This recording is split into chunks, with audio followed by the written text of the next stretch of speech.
Gorgeous souls. Welcome to this video on the final new moon of 2024 happening in the sign of Capricorn, which is the archetype of the wise woman. More interested in building a meaningful legacy than fleeting achievements or success. This is also the archetype of devotion, persistence, discipline, and reminds us that to build anything that is sustainable in our life, we need a really solid foundation. Warm welcome to everyone who is here today to celebrate this new moon energy with me, who is interested in learning more about co-creating with this final new moon of the year. So if you are new here, say hi below so I can welcome you into this space. I'd love if you would share your sun, moon, and rising sign so I can get to know you a little bit more. If you've been on this journey with me for a while, you know I always love to hear from you and how you are personally experiencing these transits, these new and full moons. So when we look at the charts, I also bring in knowledge and wisdom from the Akashic records. So the Akashic records can really support us in creating with these energies in the highest octave, the highest timeline possible. Within each of the zodiac signs or any astrological chart we pull, whether we're looking at the new moon, the full moon, or for any event where we want to know the astrology around it, there is a lower octave shadow expression of that energy as well as a higher octave. And our intention and goal, of course, is to work with these energies in the highest octave possible, which actually manifests completely differently than if we are stuck in the shadow. So it's always good to have an awareness of like how those shadow aspects may be showing up in our life and business, how they could manifest, but then intentionally moving toward the highest expression. So before I pull up the chart here, I also want to share with you that I'm hosting an Akashic Visioning class in the new year, and it's going to support you in opening and accessing your records and unlocking your highest blueprint for prosperity, creativity, and limitless expansion in 2025. So we're going to look at each of these in the records, activations, clearings, channel messages around it to really help you embody that energy of prosperity and expansion and creativity as you move into the new year, escaping any of the self-imposed limitations, moving beyond outdated identities or ways of seeing yourself. So I'll attach the link below if you would like some support as we wrap up this year, move into the next, and you're curious about the Akashic records, or you've worked in this space and you've already experienced the incredible transformation that comes from working with your higher self, your unique soul blueprint, your spirit team. It's really game changing. And it's how we create soulful, authentic success instead of just things that may look impressive in the world, things that are very impressive, but most importantly, meaningful to you. So let me share my screen here so you have a visual representation of this Capricorn new moon. So the first thing we're honing in on is the moon in Capricorn at 9 degrees in the sign of Capricorn. If you want to know where this is falling for you, you would locate this glyph here, the glyph for Capricorn, and you would look for the 9-degree mark. Now, you may or may not have planets in Capricorn, but either way, we each have these energies in our chart. The 12 zodiac signs are present somewhere in our birth chart. They rule over a certain house. So this is why it's very helpful to understand the archetypal energies and expressions of each of the zodiac signs, regardless of whether it's your sun, moon, or rising, or you have any planets there at all. So 9 degrees of Capricorn, sun and moon together makes it a new moon, which is always good for going within and setting intentions. It's a really beautiful reset, and that inward focus can help us really reflect on whether we feel aligned with the path we are on or the tweaks we are called to make so we can feel more aligned with the path that we are walking. So we talked a little bit about what the Capricorn energy represents. It really teaches us the power of building a solid foundation. This is one of the things I've always very much associated with Capricorn. And if we think about it, that's required for anything we are creating in our life. We can build the most beautiful, gorgeous home, but if it doesn't have a solid foundation, eventually it's going to collapse. And this is true with anything we are creating or manifesting. That solid foundation is needed.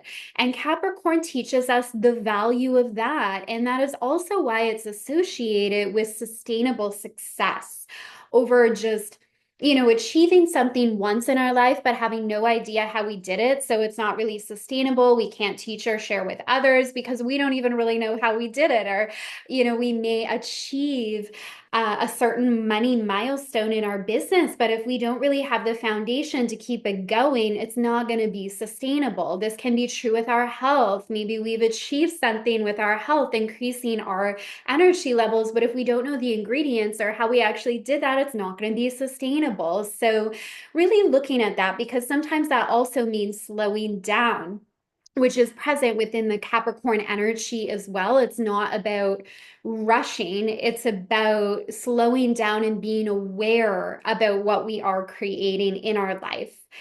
Capricorn is very focused on accomplishment, on achievement in the world. Another way to say this is contribution, which is why it's a powerful new moon as we go into 2025. You can really work with this energy to look at goal setting, whether you're setting goals, New Year's resolutions, or you're simply just looking at who do I want to be as I enter into this new year? What are the frequencies that I want to play in?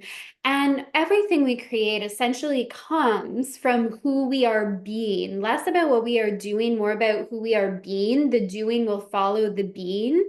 So, really focusing on the person you are becoming to have the experiences you want is also what makes those things sustainable. It's the journey of getting there.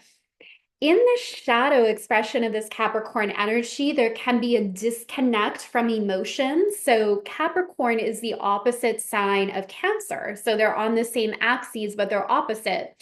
The Cancerian energy is very connected to emotions, whereas Capricorn teaches us to not allow fleeting emotions to get in the way of what we desire to create.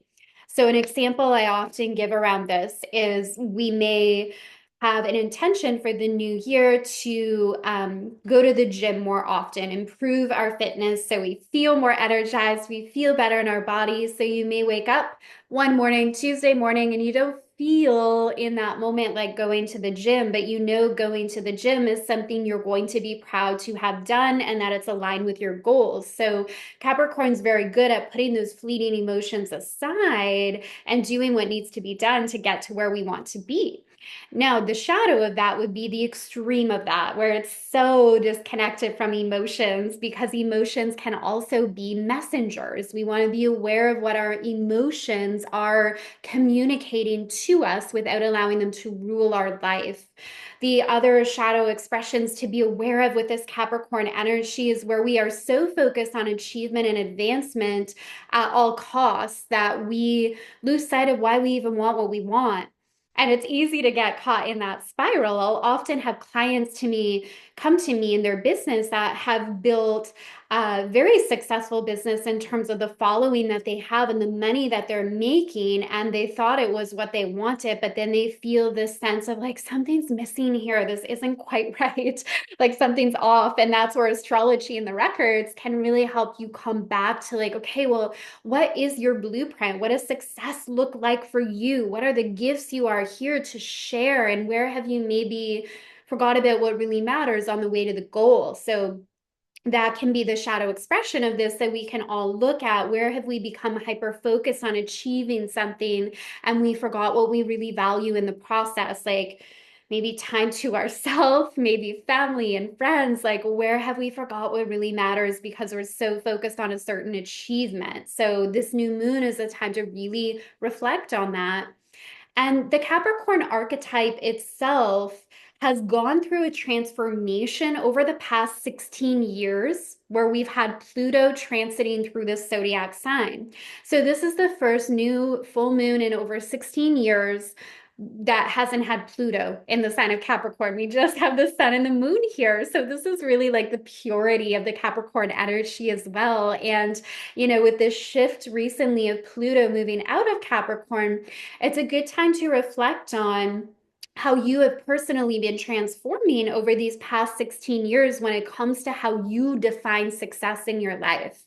When it comes to your relationship with work, maybe you've I feel like collectively we really tuned into questioning this idea of like climbing the corporate ladder, working ourselves to exhaustion, again, the shadow traits of Capricorn. And we're really questioning like, what is success? What really matters? What do I value? Do I have a foundation that I'm proud of? So, reflecting on that personal transformation for yourself can really be helpful in this Capricorn new moon energy. So, the only aspect this moon is making is to Saturn. We have a sextile here with Saturn, currently in the sign of Pisces. And Saturn is actually the ruler of this new moon because it rules over Capricorn. So they're flowing in harmony together. And this aspect here can really be helpful for looking at what you are creating in your life right now. So we tend to think about that as we move into a new year, what we want to create, what we want to experience. And Saturn is really good for looking at what is the discipline, devotion, and structure needed in order to bring that vision to life. When we say we want something, we have to have the structure to get there. So if you're wanting to bring in more money in your healing business, it's looking at, okay, am I set up to receive more money? What are the price of my programs? Do I have the community to come in and purchase my things? Basically, like the very tangible stuff. Saturn is very practical.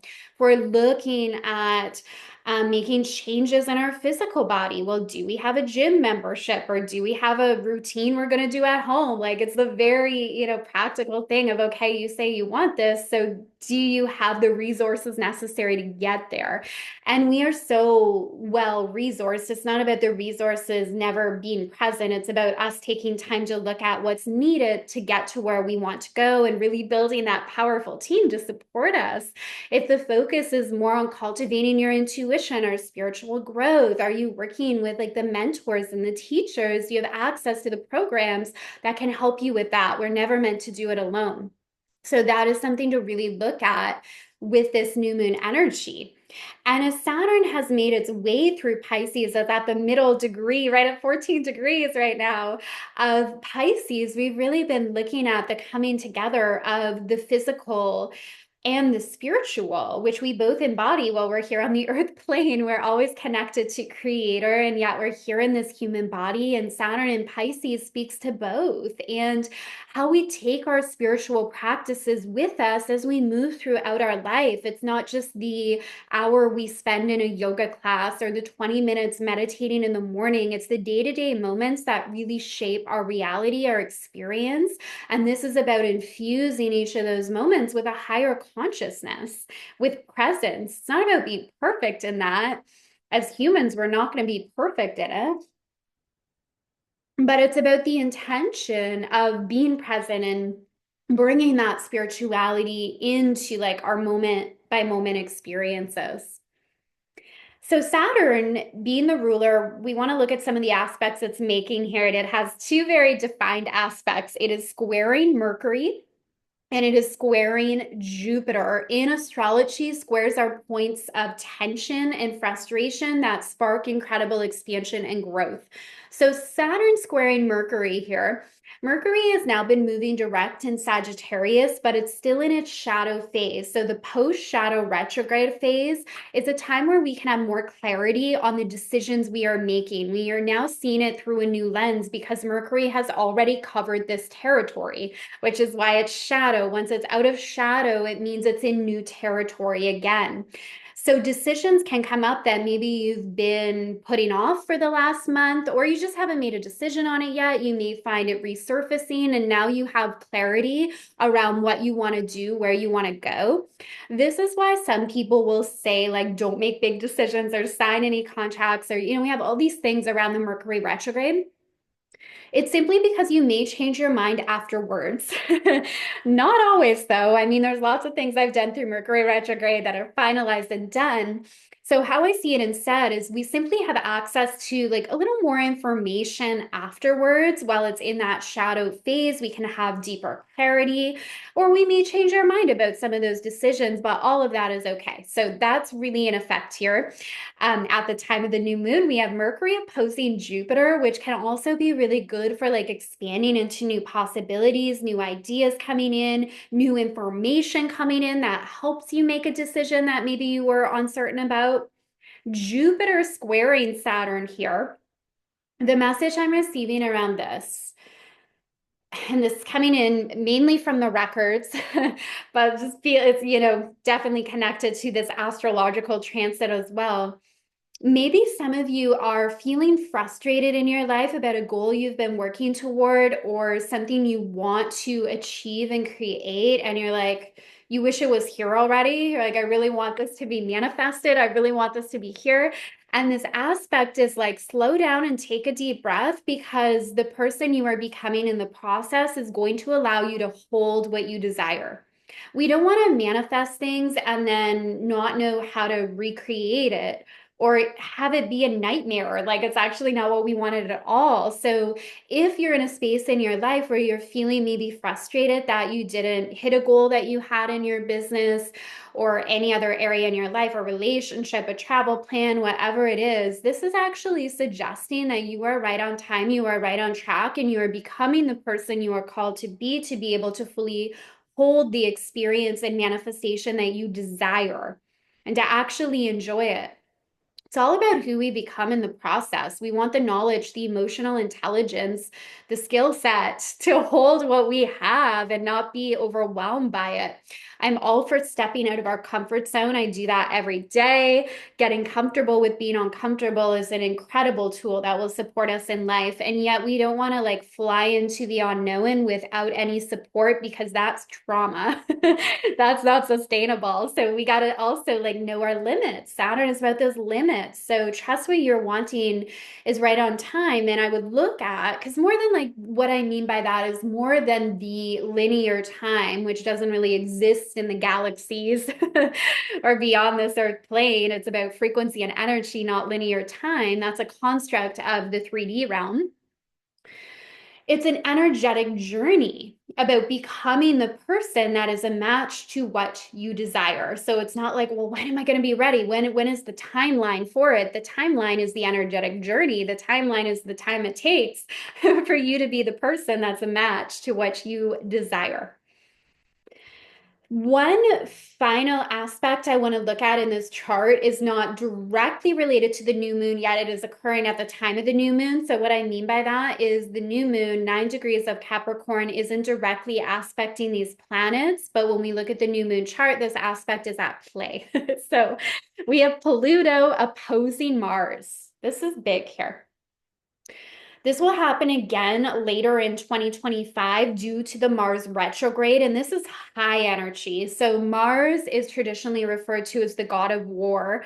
Pluto is the planet of power, death, rebirth, transformation. They're opposing one another. So this energy is very electrifying, and it may make you very passionate, which again, this is a really good thing about certain social justice issues, what you care about in the world, the change you want to see on the planet. So you just want to be aware of, how am I using that energy to propel me forward and in ways that are actually constructive instead of destructive, because the shadow of this could be destruction, tempers flaring, acting in impulsive ways that we later regret. So again, we want to be aware of the shadow. In the highest octave, this is using this as fuel.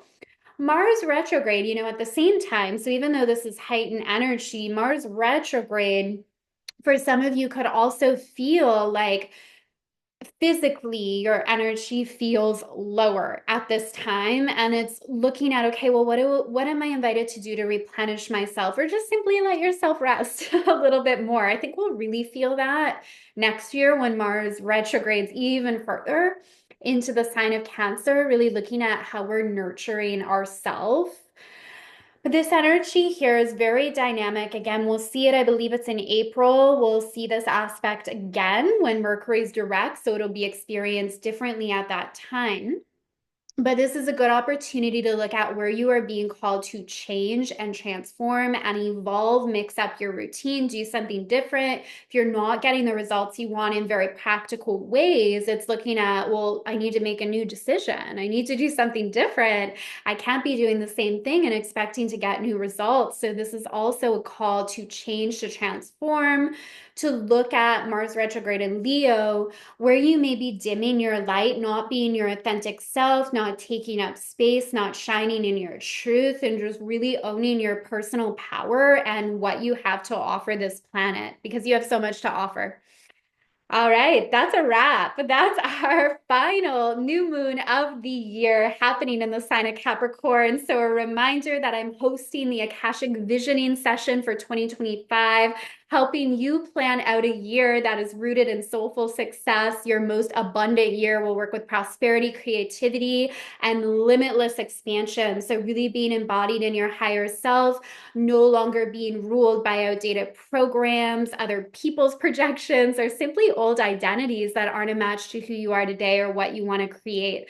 So all those links are below, in addition to a really amazing freebie you can download on prosperity, and my Instagram if you want to stay in touch in between these new and full moon videos. Sending you all so much love. Enjoy the rest of 2024. Enjoy this new moon, and I will see you in the new year. Bye for now.